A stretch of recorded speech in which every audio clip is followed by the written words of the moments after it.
प्रधानमन्त्री बालेन्द्र शाहले गरे अर्को चमत्कारिक निर्णय।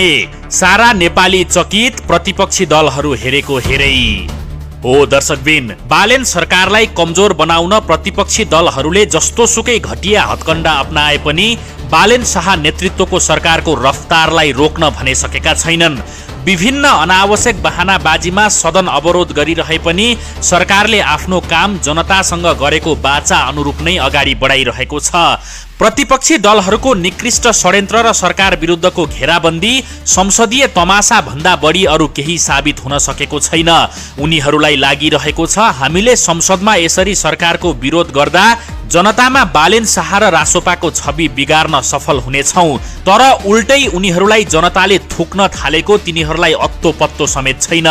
पुराना दलहरूले आफ्नो बरकतले नभ्याएर नयाँ भनिएको श्रम संस्कृति पार्टीलाई सरकार विरुद्ध परिचालन गरिरहेको छ।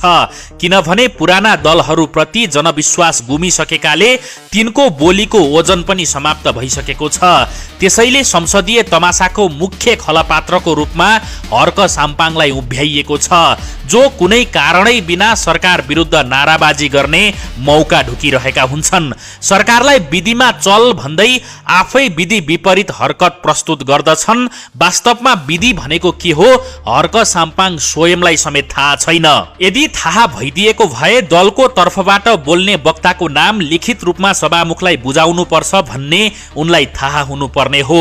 अनि सदनमा अमर्यादित हरकत गर्न वर्जित छ भन्ने पनि बुझ्नुपर्ने हो। उनी त गाउँमा मासु काट्दाखेरि मासुको भाग नपुगेर गाउँलेसँग तत्त र मम गर्दै बाजेको जस्तो गरिरहेका छन्। यसले जनतामा उनकै छवि गिराइरहेको छ। उनको पार्टी परित्याग गर्नेहरूको बढ्दो संख्याले पनि यो कुरालाई पुष्टि गरिरहेको छ। तर उनी त कांग्रेस, एमाले र माओवादीले पछाडिबाट भरिदिएको हावाका कारण घमण्डले यसरी फुलेका छन् कि एक दिन आफै प्याट फुट्नेछन्। तर बालेन शाह नेतृत्वको सरकार भने यी सबका बावजुद पनि निरन्तर जनअपेक्षा अनुरूप काम गर्न व्यस्त रहेको छ।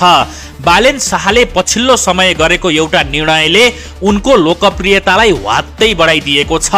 उनले म्याग्दीबाट स्वतन्त्र रूपमा निर्वाचित सांसद महावीर पुनको माग अनुसार विज्ञान प्रविधि तथा नवप्रवर्तन मन्त्रालय गठन गरी कुल बजेटको 1% हिस्सा उक्त मन्त्रालयलाई प्रदान मात्रै गरेका छैनन्, त्यो मन्त्रालयको ताला चाबी नै महावीर पुनलाई जिम्मा लगाइदिएका छन्। यसबाट उनले दुईवटा सन्देश दिन खोजेका छन्। पहिलो सन्देश, बालेन नेतृत्वको सरकार अल्पमत र बहुमतको राजनीति गर्दैन।